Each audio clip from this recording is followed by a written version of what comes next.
अगर हम ये बात करें ना मोदी की, तो उसके 2022 के वीएन जितने भी थे उसने कंप्लीट किए हैं, लेकिन उसका कहना है कि मैं इंडिया का रुख बदल के रख दूंगा। क्या आपको लगता है ऐसा हुआ है या ऐसा हो सकता है? अस्सलाम वालेकुम, hello viewers, this is me your host Sheikh watching my YouTube channel. तो व्यूअर्स, एक बहुत बड़ी न्यूज़ आई है, एक बयान आया है। उस बयान के अंदर मोदी का ये कहना है, रिपोर्ट में भी छाड़ी हुआ है कि 2022 में जितने भी मोदी के वीएन थे इंडिया के लिए वो सब कंप्लीट हुए और इंडिया जो है 5th लार्जेस्ट इकोनॉमी ही नहीं बल्कि दुनिया के सामने बहुत अच्छी एक नेशन भी बन गया है। 2023 में मेरे जितने भी वीएन है, मोदी का कहना है कि मैं वो कंप्लीट करूँगा और इंडिया को एक सुपर पावर बनाने से मैं कोई भी नहीं रोक सकता। चाइना की गिरती और बंद होती फैक्ट्री को मैं नीचे गिरा के अपने इंडिया के इकोनॉमी को बूस्ट कर दूंगा। लेकिन पाकिस्तान इस सारे सिनेरियो में कहीं नहीं नज़र आ रहा। क्या लगता है पाकिस्तानी आवाम को कि मोदी के जितने वीएन्स हैं वो कंप्लीट हो सकते हैं जैसे 2022 में हुए? क्या पाकिस्तानी हुक्मरान ऐसा करेंगे? तो चलते पाकिस्तानी आवाम की तरफ और मिलते हैं वीडियो के एंड पे। मैं बात करूँ मोबाइल मैन्युफैक्चरिंग की, तो मोदी के वीएन थे जो उसने अभी रिकमेंड किए हैं कि 2022 में हमारे सारे वीएन जो है कंप्लीट हुए। अब 2023 के लिए 1 लाख एक्सपोर्ट करूंगा मैं मोबाइल मैन्युफैक्चरिंग करके इंडिया के अंदर। क्या आपको लगता है ऐसा हो सकता है कि चाइना की बड़ी फैक्ट्री को तोड़कर इंडिया अपनी बड़ी फैक्ट्री लगा सकता है? हाँ, ये तो है। असल में बात ये नहीं है कि कौन मैन्युफैक्चर कर रहा है, बात तो है क्वालिटी की। अगर यूज़र्स को क्वालिटी मिलेगी तो वो उसी फ़ोन को जो है ना प्रेफर करेंगे। जो भी वो सेल फ़ोन होगा वो चाहे चाइना बनाए या वो इंडिया बनाए। आईफोन 14 जो है वो इस टाइम इंडिया में मैन्युफैक्चरिंग हो रहा है। अगर हम देखें तो आईफोन यूज़र इतने बढ़ चुके हैं कि हम काउंट नहीं कर सकते, क्योंकि हर एक बंदे के हाथ में मोबाइल है और वो भी आईफोन, और सबका रुझान आईफोन की तरफ जा रहा है। लेकिन अगर हम ये बात करें ना मोदी की, तो उसके 2022 के वीएन जितने भी थे उसने कंप्लीट किए हैं, लेकिन उसका कहना है कि मैं इंडिया का रुख बदल के रख दूंगा। क्या आपको लगता है ऐसा हुआ है या ऐसा हो सकता है? नहीं, मुझे ऐसा नहीं लगता। क्यों? क्योंकि कोविड अब ख़त्म हो गया और जो बाकी कंट्रीज़ हैं जिस तरह के चाइना है या अभी भी चाइना के अंदर कोविड है और कोविड 0 लॉकडाउन की वजह से बहुत ज़्यादा है। अगर हम देखें तो बहुत सी फैक्ट्रीज, बहुत सी इंडस्ट्री जो है चाइना की शिफ्ट हो गई इंडिया के शिफ्ट होने के अलावा बंद हो गई हैं चाइना के अंदर। क्या लगता है आपको इसके बाद?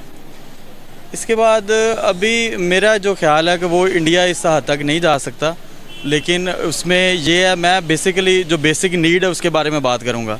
जो आपने आईफोन की बात की है ना, आईफोन का यूज़र इसलिए बढ़ रहा है क्योंकि लोग ज़्यादा ब्रांड कॉन्शियस हो रहे हैं।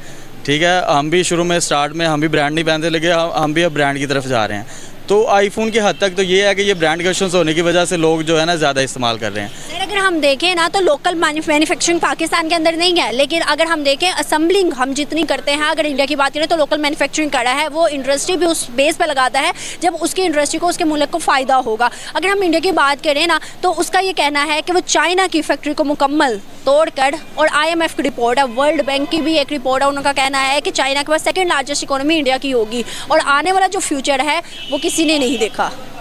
ये तो आपकी बात ठीक है कि आईटी में इंडिया हमसे बहुत ज़्यादा आगे चला गया। हमसे नहीं, दुनिया का वो हब बन गया। हाँ, बिल्कुल ऐसा ही है। और आपको भी ये पता होगा कि नासा में भी इंडिया का और गूगल पे भी जो सरपरस्ती है वो इंडिया ही कर रहे हैं। लेकिन इसमें बेसिक तो बात ये है कि पाकिस्तान इसमें क्या कर रहा है। तो बेसिक तो यही होना चाहिए कि पाकिस्तानी हुकूमत को आईटी पे और जो बाकी इंडस्ट्री है, सॉफ्टवेयर इंडस्ट्री है, इस पे ज़्यादा काम करना चाहिए और कंपनीज़ को जो कम टैक्स पे इधर लेके आना चाहिए कि 0 टैक्स पे इधर लेके आएँ ताकि यहाँ पे लोगों को जॉब्स मिलें और ज़्यादा से ज़्यादा जो मैन्युफैक्चरिंग हो। सर, अगर हम देखें हम कहाँ पे रिलाई कर रहे हैं, हम सिर्फ और सिर्फ चाइना पर डिपेंड है। सुई से लेके जहाज़ तक, स्पेस से लेके आर्मी तक, हर चीज़ चाइना की सपोर्ट से हम यहाँ इस टाइम चल रहे हैं। क्या लगता है आपको कि चाइना अगर हम सपोर्ट करना छोड़े तो क्या इंडिया हम पर हावी नहीं हो जाएगा?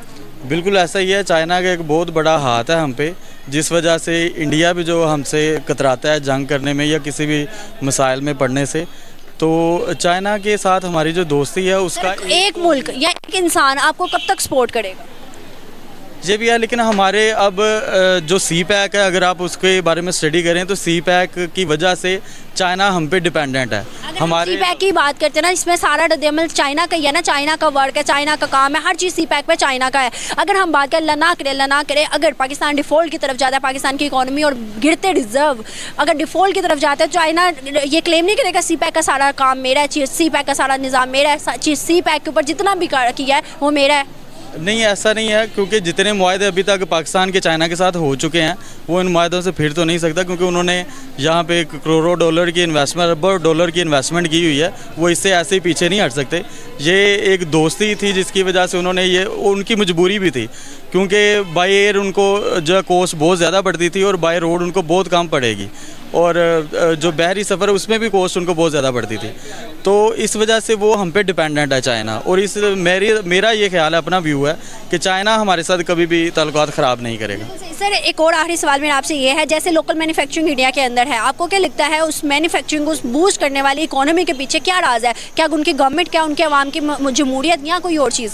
नहीं, उनकी पॉलिसीज़ हैं, उनकी अच्छी पॉलिसीज़ हैं कि वो अपने आईटी डिपार्टमेंट को या सॉफ्टवेयर जो इंजीनियरिंग कंपनीज़ हैं उनको वो सपोर्ट करते हैं, उनसे टैक्स कम लेते हैं, और वो हमसे बहुत फारवर्ड जा चुके हैं। और मेरा यही है कि कहना कि हुकूमत को इस पे तवज्जो देनी चाहिए, और इस बात पे जो है कि वो इंडिया हमसे आगे चला गया तो हम क्यों पीछे हैं, ठीक है? तो इस बात पे तवज्जो दे के इस इंडस्ट्री पे जो है ना इन्वेस्टमेंट करनी चाहिए। तो आपसे सवाल ये है मेरा कि 2022 में जो उन्होंने पूरे क्या क्या 2023 में वो कर पाएंगे, और क्या पाकिस्तान ने किया है? जी, आपके सामने 3-4 साल ये इमरान खान की हुकूमत रही है। आप एक अनपढ़ बंदे को भी पूछेंगे ना कि इमरान खान ने क्या किया, उसने पाकिस्तान को डुबो दिया है, उसने कुछ नहीं किया। अगर उसने कर्जे लिए हैं, कोई चीज़ बनाई है तो दिखा दे। हमारा किसी पार्टी से कोई तल्लक नहीं, हम एक बिजनेसमैन है, काम करते हैं। उसने किसी का नहीं छोड़ा, पाकिस्तान किसी जगह पे नहीं छोड़ा। उसने एक तो था ना नुकसान किया मुल्क का, उसने पाकिस्तान को पूरे मुल्क में गंदा कर दिया है। अगर हम बात करें इंटरनेशनल बेस, तो इंटरनेशनल बेस जो है इमरान खान के लोग पाकिस्तानी कहते हैं कि बहुत इज्जत है। क्या आपको लगता है इज्जत है? कोई इज्जत नहीं है। जब अपने बंदों की इज्जत कोई नहीं है तो अपनी उसकी इज्जत कहाँ से होगी? अगर मैं मोदी की बात करूँ, कोई नहीं तो बाहर में कहाँ इज्जत होगी? अगर मैं मोदी की बात करूँ, वो एक ऐसा लीडर है, वो जहाँ छोटे लेवल से उठ के एक बड़ी पोस्ट पे आया है। हम उसे चाय बेचने वाला, गुजरात का कातिल, वो उसे हिताब देते हैं, लेकिन आज उसने इंडिया का रुख दुनिया के सामने बदला। ये देख रहे हैं ना कि हमारे मुल्क में करप्शन कितनी है। अब वहाँ करप्शन नहीं, हमारे वहाँ करप्शन नहीं है इतनी, लेकिन पाकिस्तानी कहते हैं कि वहाँ करप्शन है। मगर जो जितनी करप्शन पाकिस्तान में है, यहाँ के सिपा सलार जो हैं, जो इतने बड़े ओहदों पे हैं, आप उनसे पूछे तो सही जाके कि आपके पास ये पैसा कहाँ से आया है। आप पूछे उनसे सिपा सलार से कि तेरे पास इतना पैसा कहाँ है, तूने बाहर जाके जजीरा खरीद लिया, मुझे बता तो सही, तू पीछे से जागीरदार था।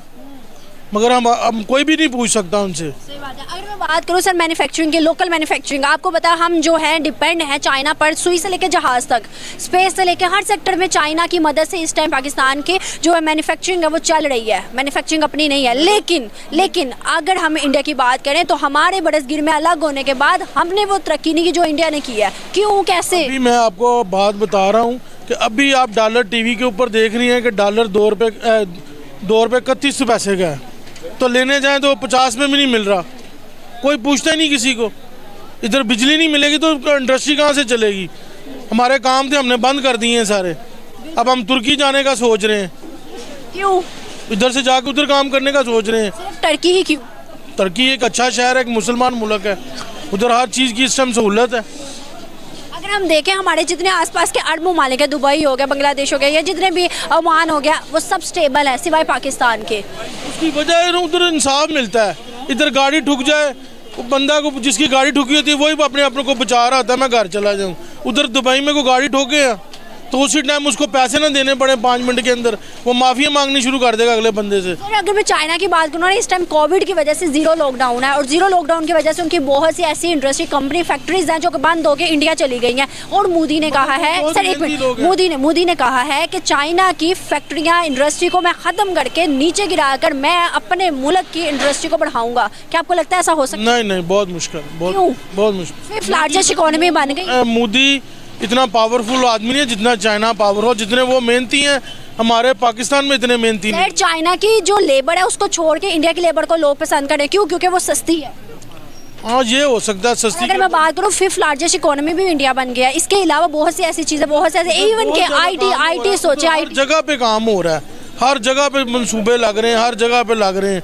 इधर जब नवाज शरीफ था, मुल्क थोड़ा सा ऊपर आना शुरू हुआ है, उसको पकड़ के नीचे निकाल दिया। उसके बाद आप देख लें, ना कोई सड़क बनी है, ना कोई चीज़ बनी है। पूरा टूरिज़्म देख लें आप जाके, नरान, कगान, हुंजा, गिलगित तक सारी सड़कें बनी थी, अब उधर एक सड़क भी नहीं रह गई। कलाम टोटल तौर पे तबाह हो चुका है। क्या फ्यूचर देख रहे हैं पाकिस्तान? फ्यूचर अगर मुल्क में आएंगे ये बंदे अगर आगे दोबारा तो फिर चांस है कि ऊपर चलाए, अदरवाइज बहुत मुश्किल। बहुत अच्छा लगा, thank you so much sir. हमारी वीडियो पसंद आई हो तो हमारे चैनल को सब्सक्राइब करके बेल आइकन का बटन दबा के शेयर करना ना भूलिए किसी के साथ। मुझे मैं आपसे मिलूंगी कल एक नए कंटेंट में, तब तक के लिए अल्लाह हाफिज़।